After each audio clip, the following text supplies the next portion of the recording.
우리 애에게 학교에서 나라에서 이런 일을 시키라고 한다면 저는 막 뒤집어질 것 같습니다. 왜? 진짜 이건 데모가 일어날 일이죠.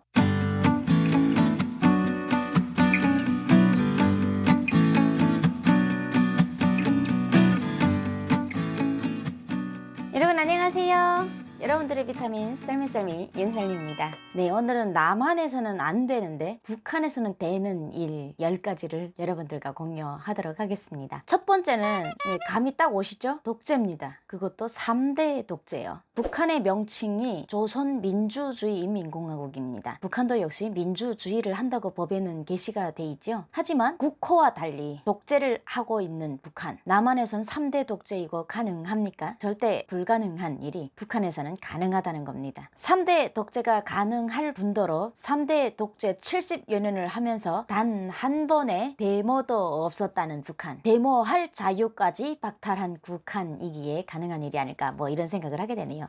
남한에서는 안 되지만 북한에서 되는 일 두 번째는 바로 공개 재판, 공개 처형입니다. 한국 어린이들에게 특히 공개 처형을 하러 집단적으로 모이라고 하는데 모임에 내보낼 부모 있으면 손 들어보세요. 네, 아마 대한민국 학부형들은 공개 처형, 사람을 총으로 쏴 죽이는 곳에 애들을 절대 데려가서는 안 된다고 생각하실 겁니다. 하지만 북한은 제가 어린 시절에 공개 처형을 할 때 학생들을 제일 앞자리에 세웠습니다. 자라나는 아이들이 나라에서 하지 말라는 짓을 하면 저렇게 개죽음을 당해야 된다는 것을 똑바로 알고 자라야 훌륭한 학생으로 클 수 있다고 제일 앞줄에 세웠습니다. 대한민국에서는 절대 불가능한 일이 북한 3대 독재 체제 아래서는 아주 당연한 일로 여겨집니다. 공개 처형은 요즘은 극히 줄였다고 하고요. 공개 재판은 아직도 여전히 하고 있습니다. 우리나라에 와서 보니까 살인자도 얼굴을 가려주더라고요. TV에 나올 때. 근데 북한에서는 얼굴 가린다는 거 없습니다. 공개 재판은 얼굴 다 까야 되고요. 내가 살던 곳, 내가 살던 동네, 내가 다니던 학교를 위주로 공개 재판이 이루어지기 때문에 한 번 그 공개 재판에 참여를 하잖아요. 그러면 다시는 발을 딛고 살 수 없게 되는 상황이 오게 됩니다. 남한에서는 안 되는데 북한에서는 되는 일 세 번째는 바로 120개월 군복무하기입니다. 5년 전에 우리나라에 제가 입국했을 때는 군복무가 21개월에서 24개월이었습니다. 근데 5년이 지난 오늘 군복무가 18개월로 줄어졌죠. 군복무 기간은 옛날에 3년을 했었던 분들도 계시더라고요. 한국은 점점 날이 갈수록 군복무가 줄어드는 게 추세지만 북한은 절대 안 됩니다. 120개월 군복무에 예전에 제가 고등학교를 졸업했을 때는 여자 군복무 의무제가 아니었었는데 요즘 졸업하는 여성들은 키가 1m 55에 몸무게 48kg가 지나면 의무제 군복무를 해야 된다고 하네요. 참 북한이라 가능한 일이 아닐까 싶습니다. 한국에서는 안 되지만 북한에서는 되는 네 번째, 바로 한반도 땅을 딛고 백두산으로 가는 겁니다. 백두산은 중국을 거쳐서 갈 수가 있죠. 하지만 우리 한반도 분단된 상황에서 한반도의 땅을 딛고 백두산을 가기는 북한밖에 없습니다. 근데 북한 국민들 중에서도 백두산에 가본 사람들 많지는 않아요. 백두산을 내가 가고 싶다고 할 때 우리나라처럼 비행기를 타서 버스를 타고 혹은 내가 운전을 해서 가는 게 아니라 조직적으로, 북한은 초등학교 1학년 때부터 조직에 다 죽을 때까지 가입이 되어 있잖아요. 그런 조직이 뭐 좋은 일을 했다거나 김일성, 김정일에게 충성된 일을 해서 백두산에 가는 영광을 지녔다거나 할 때 단체로 가는 겁니다. 근데 우리나라에서 산악회를 즐기신 여러분들께서 북한의 백두산이 그렇게 막 낭만적으로 산타기를 할 수 있는 곳이 아니라는 것을 아셨으면 좋겠습니다. 북한의 산은 정말 가파롭고요. 백두산은 그래도 많이 좋아졌어요. 지금은 삭도? 삭도라는 게 생겨가지고 당 간부들이 갈 때는 전기를 넣어서 삭도가 다니는데 일반인들이 갔을 때는 전기가 안 들어와서 백두산까지 걸어 올라가야 돼서 엄청나게 힘듭니다. 거기 올라갔다 내려면 걷지 못할 상황이 돼야 백두산을 일반 서민들이 올라갔다 올 수가 있습니다. 하지만 뭐 한국에서는 안 된다는 점입니다. 북한에서만 가능하다는 거죠.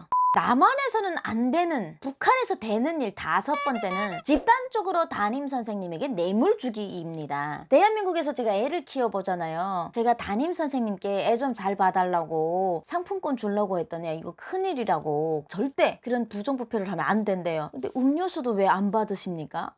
네. 그 무서워서 못 드리겠어요. 선생님들이 아주 하늘이 무너나는 것처럼 절대 안 된다고 통거절을 하시더라고요. 이게 우리나라에서는 선생님들이 공무원이잖아요. 그래서 절대 절대 뇌물을 받으면 안 되는 거죠. 북한은 집단적으로 담임 선생님에게 뇌물을 주나 그게 불법적으로 칭하지는 않습니다. 1990년도 중반부터 북한의 권한행군이 막 일어나면서 200만 명에서 300만 명이 막 아사를 하잖아요. 그때 선생님이 제일 많이 죽었어요. 나라에서 쌀을 준다고 해놓고는 쌀 안 주니까 굶으면서 쌀은 보름에 한 번씩 줬거든요. 근데 다음에 준다고 하면 15일 후입니다. 그럼 15일 동안 굶으면서 교단에 서다 보니까 선생님들이 많이 굶어 죽었어요. 그거를 본 우리 학부형들이 들고 일어났습니다. 우리 아이들이 공부를 하려면 선생님들이 강단에 서야 되는데 그러려면 선생님들 먹고 살아야 될 거 아니냐. 그래서 저희 때부터는 흰쌀 1kg 아니면 옥수수라도, 없는 친구들은 옥수수 1kg씩이라도 매달 학부위원장이 집집마다 찾아다니면서 쌀을 걷어서 선생님에게 드렸습니다. 집단적인 뇌물이죠. 선생님의 땔감, 먹을 것 애들이 돼야 됩니다. 이거는 지금 당연한 거고 도덕적인 거예요. 북한에는 부정부패라는 단어가 없습니다. 북한에는 이런 거를 보고 더불어 사는 삶이라고 얘기를 합니다. 남한에서는 안 되는데 북한에서만 되는 일 6번째는 바로 한화 5,000원. 5,000원입니다. 5,000원이 아니고요. 한화 5,000원이면 동네에서 마약 사기가 가능합니다. 이 진짜 이제 마약 하면 아마 여러분들은 마약 밀매, 밀수 이런 거는 아마 TV에서 많이 봤을 겁니다. 적발이 됐다. 근데 요즘 TV에는 그런 것도 많이 안 나오던데 영화나 드라마를 통해서 우리가 가끔 보게 되는 거죠. 근데 북한에서는 동네에서 한화 5,000원이면 살 수가 있어요. 삥두라고 부르는 마약을 살 수 있는데 이게 동네라는 개념이 어떤 개념이냐. 북한은 한 20세대가 한 인민반입니다. 요즘 사랑의 불시착에서 인민반장 역 하는 분 얼마나 잘하십니까? 이러면서 인민반장 하면 어깨 힘 딱 들어가잖아요. 그 인민반장이 한 20세대 정도를 챙기고 있는 반장이에요. 그럼 그 한 개 인민반에 거의 한 집가량으로 마약 판매하는 사람들이 있습니다. 그럼 이건 북한에서 법적으로 마약 팔아도 되냐? 이건 아니에요. 법적으로는 불법인데 다들 숨어서 팔고 있습니다. 마약 팔고 사는 게 되게 어렵다고 생각하실 수가 있는데 북한에서는 이게 어렵지 않은 일이라는 겁니다. 남북한 통일되기 전에 북한이 해결해야 될 일 첫 번째가 바로 이 대중 마약 실태입니다. 네, 여러분 끔찍하지 않습니까? 내가 살고 있는 이 아파트에 마약 파는 사람이 한 서너 집 있다고 생각해 보십시오. 아우 끔찍합니다. 네, 대한민국에서는 안 되지만 북한에서는 가능한 일 7번째는 바로 아이들이 무보수로 강제노동하기입니다. 아니 뭐 어른도 강제노동이 절대 대한민국에서는 이루어지지 않지만 저기 북녘 땅, 설미가 살던 북한 땅에서는 아주 가능한 일이고 아주 정당한 일로 취급이 됩니다. 북한에 이런 말이 있습니다. 영양단지는 학생단지. 이게 무슨 소리냐면 옥수수를 심을 때 영양단지 에다가 옥수수 알을 심어서 싹을 틔운 다음 밭에 옮겨 심는 일이 있습니다. 북한은 워낙 이제 추운 지대라 벼농사보다는 함경북도는 옥수수 농사가 그나마 괜찮게 열리는 곳이에요. 그래서 옥수수 농사는 거의 애들이 합니다. 아무리 도시에서 살아도 초딩 때부터 시골에 가서 일하는 거는 당연한 거고요. 조직적으로 묶어서 줄을 딱 맞춰서 농장에 도착해서 어떤 친구들은 호미를 파고 그 다음 친구는 영양땅지물을 하나씩 심고 다음 친구는 복토를 살짝 하고 그 다음 친구는 물바켓을 두고 물을 하나씩 붓고 그 다음 친구는 완복토를 하고 네, 이렇게 애들이 다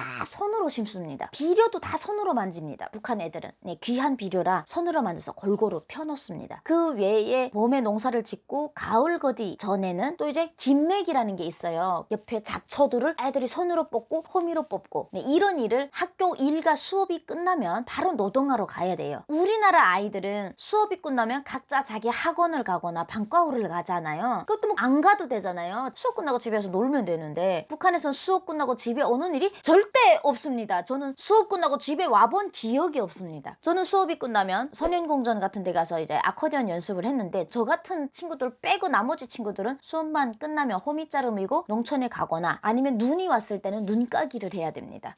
비가 와서 도로가 패이잖아요. 그러면 도로 보수 공사를 아이들이 합니다. 철길에 기차가 많이 다녀서 철길 내로가 드러날 정도로 자갈이 부족하다. 그럼 아이들이 큰 돌을 망치로 두들겨서 요만큼씩 자갈을 만들어서 철도 공사에 동원이 됩니다. 아이들이 못하는 일이 없습니다. 제가 우리나라에서 지금 애를 키우고 있잖아요. 우리 애에게 학교에서 나라에서 이런 일을 시키라고 한다면 저는 막 뒤집어질 것 같습니다. 왜?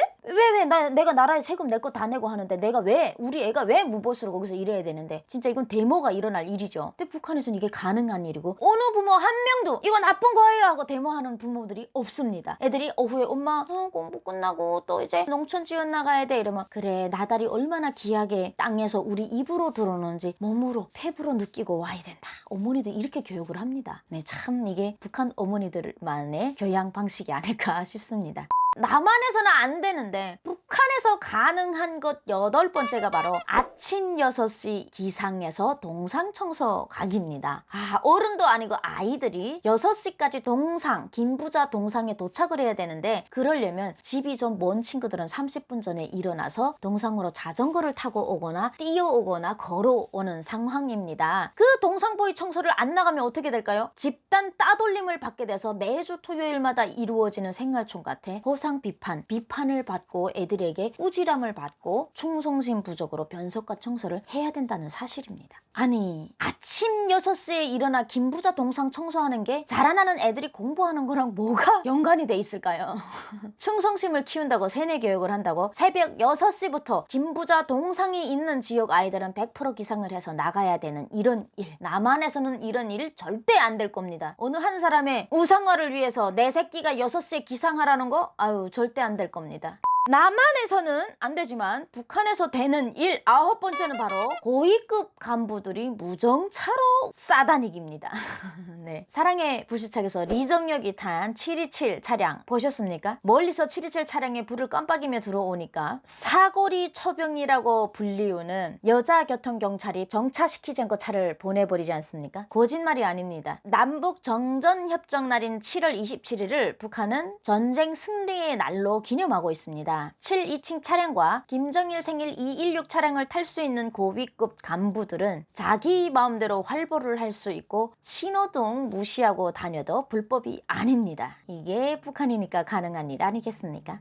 네, 대망의 마지막 10번째, 남한에서는 안 되지만 북한에서 되는 10번째는 바로 매주 토요일마다 생활총화학입니다. 우리나라 학생들은 주 5일 동안 공부를 하지 않습니까? 그래서 저희 딸은 금요일만 되면 그렇게 즐거워하더라고요. 내일은 쉰다고. 토일 쉬지 않습니까? 너무나도 행복한 시간인데 북한에서는 주 6일 토요일까지 공부를 하고 일요일에 쉽니다. 근데 가장 중요하게는 그 토요일 날까지 그냥 공부만 하는 게 아니고 공부 중간에 가장 무서운 시간, 생활총화 시간이 있습니다. 담임선생님을 모시고 학급에서 진행된 정책과제, 공부, 김일성, 김정일 동상청소, 가장 중요한 게 김부자 동상보이 청소 사업에 부족한 친구들을 집단 따돌림 시키는 시간입니다. 네, 말로는 생활총화, 호상비판이라고 하지만 호상비판을 한 사람을 세워놓고 여럿이 비판하는 경우가 많습니다. 이런 지옥 같은 집단 따돌림을 한다면 대한민국 어머니들은 어쩌겠습니까? 네, 이게 북한이니까 아주 가능한 일 아니겠습니까? 네, 오늘 여러분들과 함께 설미가 남한에서는 안 되지만 북한에서 가능한 일 10가지를 얘기를 해드렸는데요. 듣는 내내 여러분들 이런 생각을 하셨을 겁니다. 이야,